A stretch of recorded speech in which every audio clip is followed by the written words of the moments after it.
Kan di saat disebutkan, Masya Allah, ada tamu istimewa oleh seseorang, ternyata ilmu itu hanya untuk orang lain. Bahkan di saat disebutkan, Masya Allah, ada tamu istimewa.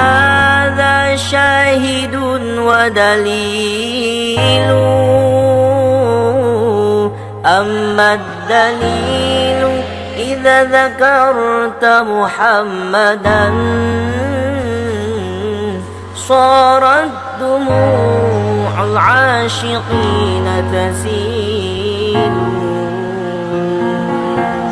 كل القلوب إلى الحبيب تميل ومعي بهذا شاهد ودليل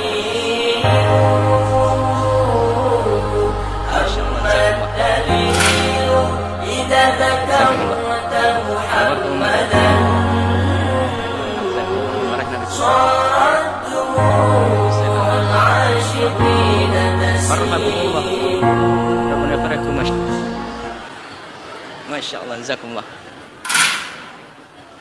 Jazakumullah. Iya. Nawartumul makan, akramakumullah. Allah, jazakumullah. Warahna bikum. Takum sehat afiyah. Yafrahun. Farhakumullah. Rabbana yafrahkum, Masya Allah. Untuk para jamaah, kami persilakan untuk duduk kembali. Baik, saat inilah kita akan dengar dari beliau, dan waktunya sebebas-bebas sampai sore. Fadhal, silakan.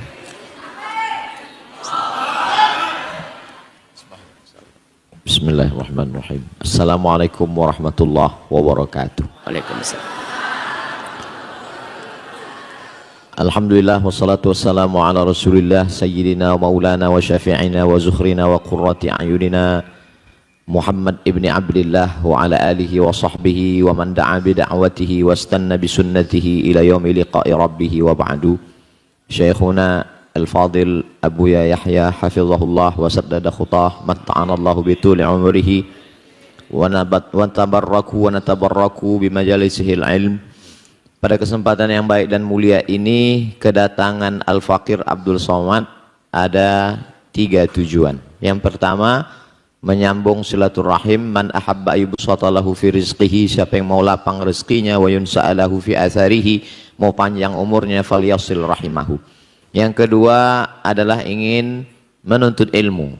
Man kharaja fi talabil ilmi, siapa yang keluar rumah dengan niat menuntut ilmu, fahuwa fi sabilillah, maka dia sama seperti orang yang berjihad fisabilillah hatta yarji'a.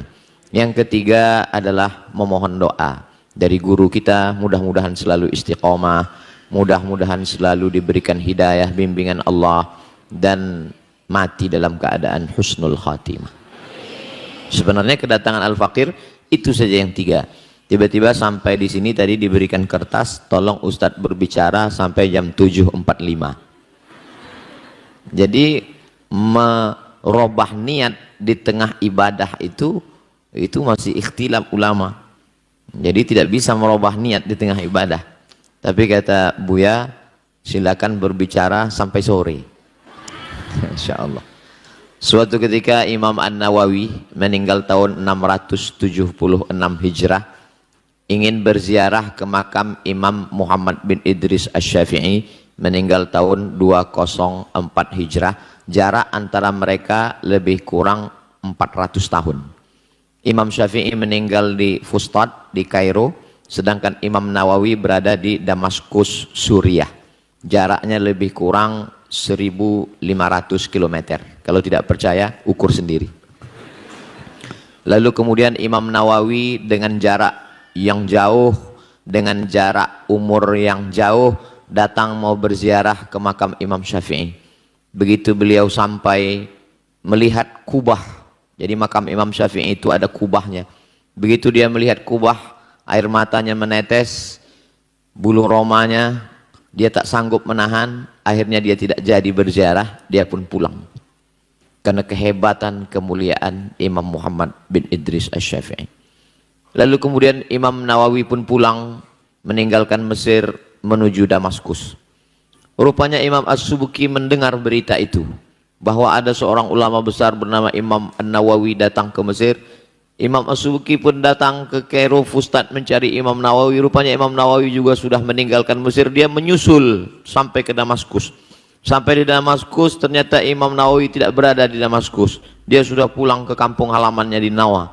Lalu kemudian Imam As-Subki datang lagi, dan mereka mengatakan Imam Nawawi sudah menghadap Allah, meninggal dunia. Begitulah para ulama saling ingin bertemu, saling ingin berjumpa. Ulama yang karena Allah subhanahu wa ta'ala, tak ada hasad dalam dirinya, tidak ada di dalam hatinya untuk kiber, angkuh dan sombong, dan tidak ada ihtiqar, mengecilkan orang lain. Al-Faqir Abdul Somad hari ini dimuliakan luar biasa, berada di majelis ilmu Buya Yahya hafizahullah, dan diberikan kesempatan untuk berbicara.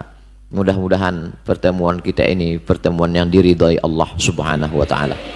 Bertemu di majelis ilmu, majelisnya Rasulullah sallallahu alaihi wasallam, disatukan pula di dalam surga Jannatul Firdaus insyaallah. Ma'an nabiyyin, bersama para nabi, wasiddiqin, bersama orang-orang yang benar, wasyuhada, bersama orang yang mati syahid, wassalihin, bersama orang-orang yang saleh. Imam An-Nawawi rahimahullah ditulis oleh Syekh Abdul Fattah Abu Ghuddah dalam kitab Al-Ulama Al-Uzzab Alladzina Atharul Ilma Ala Zawaj. Ulama-ulama yang tidak menikah karena lebih mementingkan ilmu daripada menikah. Di antaranya adalah Imam An-Nawawi. Tidak menikah sampai menghadap Allah subhanahu wa ta'ala. Tapi ini jangan dijadikan inspirasi oleh para jombloan sejati, karena berbeda kadar keilmuan dan latar belakang. Lalu kemudian Imam Nawawi itu sebagaimana diceritakan oleh Syekh Ali Jum'ah, Imam An-Nawawi, beliau pada suatu ketika, tidak seumur hidupnya, beberapa zaman seandainya beliau aktif menulis, tidurnya hanya pada saat menulis, dan ketika dia mengantuk lalu kemudian kepalanya berat terjatuh pada tulisan, lalu kemudian ketika dia sudah terbangun dia lanjutkan lagi menulis. Itulah mengapa ketika dihitung ternyata lembaran-lembaran kitab yang dia tulis itu kalau dihitung lebih banyak daripada usia hidupnya, karena memang hidupnya adalah untuk ilmu.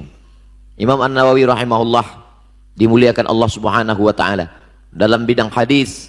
Ketika orang mengkaji di awal-awal kajian Al-Arba'un An-Nawawiyah, 40 hadis-hadis, walaupun jumlahnya lebih daripada itu, kemudian orang akan naik lagi ke atas, mereka juga akan membaca hadis-hadis yang disusun Imam An-Nawawi dalam kitab Riyadhus Shalihin. Kemudian ketika ingin membaca kitab yang hanya isinya doa-doa dan munajat kepada Allah, maka orang juga akan kembali membuka kitab An-Nawawi yang berjudul Al-Azkar. Kemudian ketika orang membaca kitab Sahih Muslim yang ditulis oleh murid dari Imam Asy-Syafi'i bernama Imam Muslim Ibnul Hajjaj Al-Qushairi An-Naisaburi, meninggal tahun 261 Hijrah, maka banyak orang tidak mengerti makna kitab Sahih Muslim. Hadisnya sahih tapi pemahamannya sakim, hadisnya sahih tapi pemahamannya dhaif. Maka kita mesti juga membaca kitab Imam An-Nawawi. Beliau mensyarah Sahih Muslim dalam kitab berjudul Al-Minhaj Syarah Sahih Muslim Ibnul Hajjaj. Begitu ketika orang membaca kitab-kitab mazhab Syafi'i, Imam Asy-Syirazi, lalu kemudian mereka tidak paham isinya, maka mesti membaca kitab Al-Majmu' Syarah Muhadzab. Maka dalam bidang hadis, dalam bidang fikih, tidak ada orang yang tidak berhajat, membutuhkan, memerlukan imam-imam kitab-kitab Imam An-Nawawi. Begitu juga ketika orang membaca kitab mustalah hadis, hadis sahih, hadis dhaif, hadis hasan, hadis maudhu', kalau putusnya di bawah karena rawinya hilang, maka disebut dia dengan mu'allaq. Kalau putusnya di atas hilang nama sahabat, disebut dia mursal. Kalau dia putus rawinya dua berurut-urutan, disebut dengan mu'dal. Kalau hilang salah satu, tidak sama dengan mu'dal, bukan mu'allaq, bukan mursal, maka dia sebut dengan munqati. Maka orang juga tetap membaca kitab Imam An-Nawawi yang disyarah oleh Imam Jalaluddin Abdurrahman As-Suyuti dalam kitab Tadribur Rawi Syarah Takrib Imam An-Nawawi. Imam An-Nawawi dengan Imam As-Suyuti jaraknya luar biasa. Kalau Imam An-Nawawi tahun 676, maka Imam As-Suyuti tahun 911. Di antara jarak yang panjang itu mereka masih punya hubungan. Hubungannya adalah hubungan kajian, hubungan keilmuan, hubungan kecintaan karena Allah Subhanahu wa taala. Sebagaimana dipesankan oleh guru kita Syekhuna Abu Yahya, bahwa hendaklah hubungan kita itu hubungan karena doa, hubungan karena ilmu, hubungan karena cinta kepada Allah.